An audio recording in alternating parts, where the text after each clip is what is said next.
Hello everybody, I'm Joe Ramasco and this is my presentation for Trypanosomiasis, the African sleeping sickness.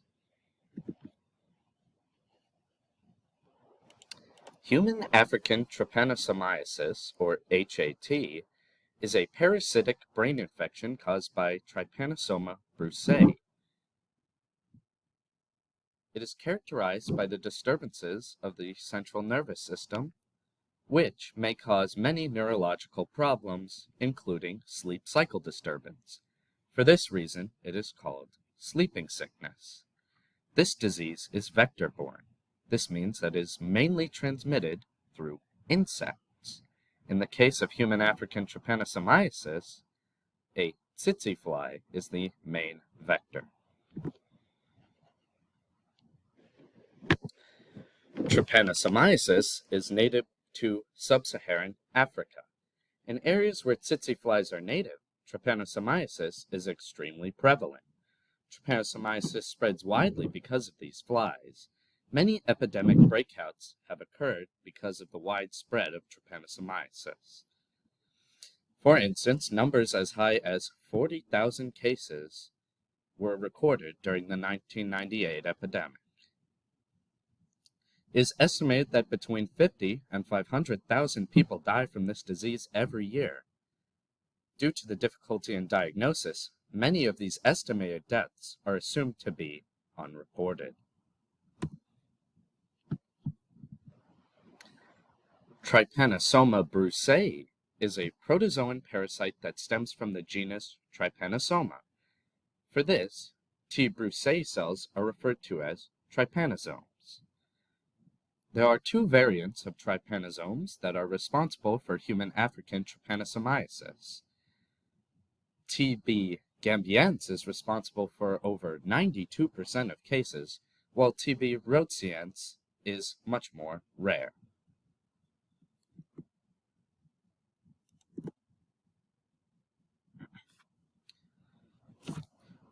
T. brucei is given to a host by the tsetse fly. Once the host is bitten, the parasite multiplies and inhabits blood vessels and lymph nodes. Eventually, the parasite will cross the blood-brain barrier. This leads to an infection of the central nervous system. If left untreated, symptoms will worsen until death, which tends to take around 6 months.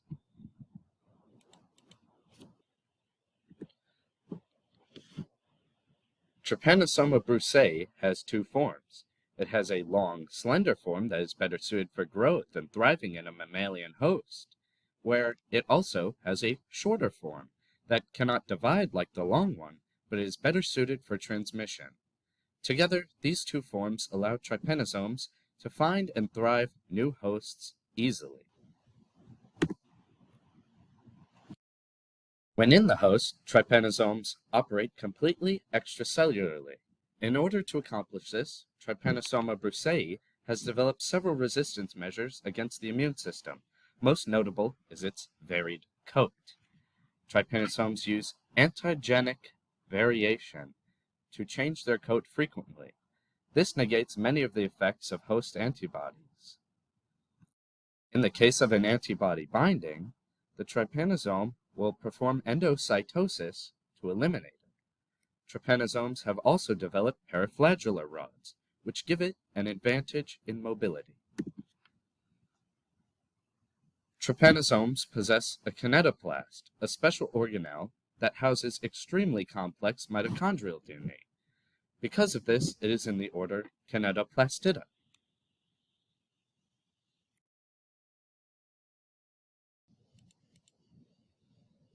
As stated before, trypanosomiasis is mainly transmitted through tsetse flies. When an uninfected tsetse fly sucks the blood of an infected animal, the trypanosomes in the mammal's blood will migrate and linger in the tsetse fly's salivary glands. Next time the fly bites an animal, the trypanosomes in the saliva can move into the bloodstream of the new host. This results in an infection. Once infected, your immune system enters panic mode. It cannot precisely locate the cause of tissue damage because of the variant coat, so your body tries its best to do a full system flush. This results in headaches and fevers. The damage done by trypanosomes to subcutaneous tissue also triggers inflammatory responses. This leads to further aches, pains, and swelling.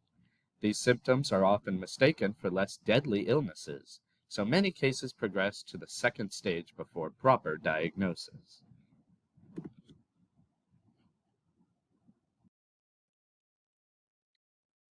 Once the parasite enters your central nervous system, the second stage of the disease begins.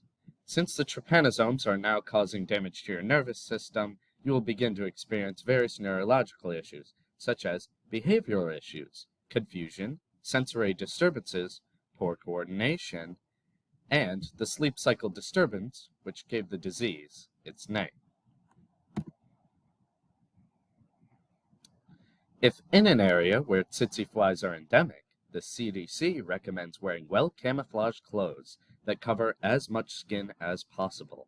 They emphasize the importance of avoiding contact with tsetse flies and encourage those susceptible to not call attention to the flies. They also recommend bug spray, which is ineffective against tsetse flies, but it may protect against other possible vectors.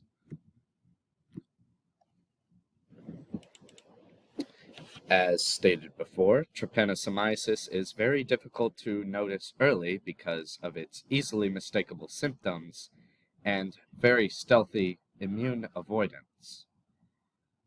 So, in order to diagnose patients at an earlier stage where treatment is much easier, many endemic areas participate in active screening for the disease.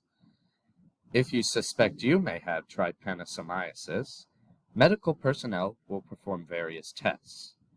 This includes a search under a microscope for trypanosomes in your blood. If they suspect you have the disease, they may perform a spinal tap to extract some cerebrospinal fluid.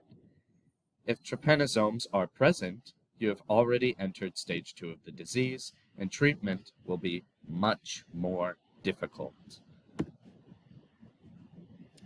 It is best to begin treatment as soon as possible to minimize the amount of trypanosomes building up in all of your bodily fluids. Several medications are available, however, administration of the second stage treatment is very complex. Because of the difficulty, treatment after stage 2 is very resource costly.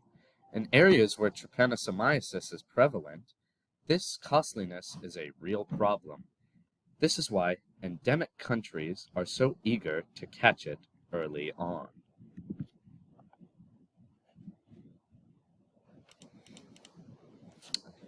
Over the years, many outbreaks have occurred, with the most notable being the epidemics that occurred around 1900, 1920 to 1930, 1970, and large numbers of new cases of trypanosomiasis were recorded in around the year 2000.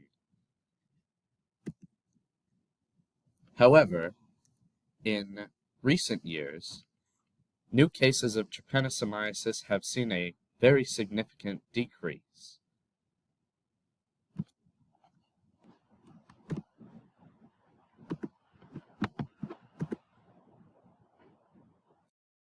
Even still, there is much more ongoing research to be done, such as minimizing drug toxicity to patients, as well as combating resistant strains that have shown to be rather stubborn against some of the medications offered.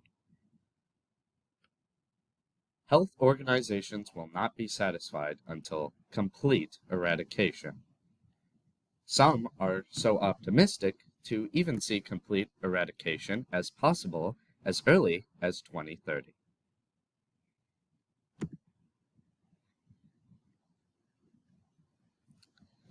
And that's it. Thank you for watching.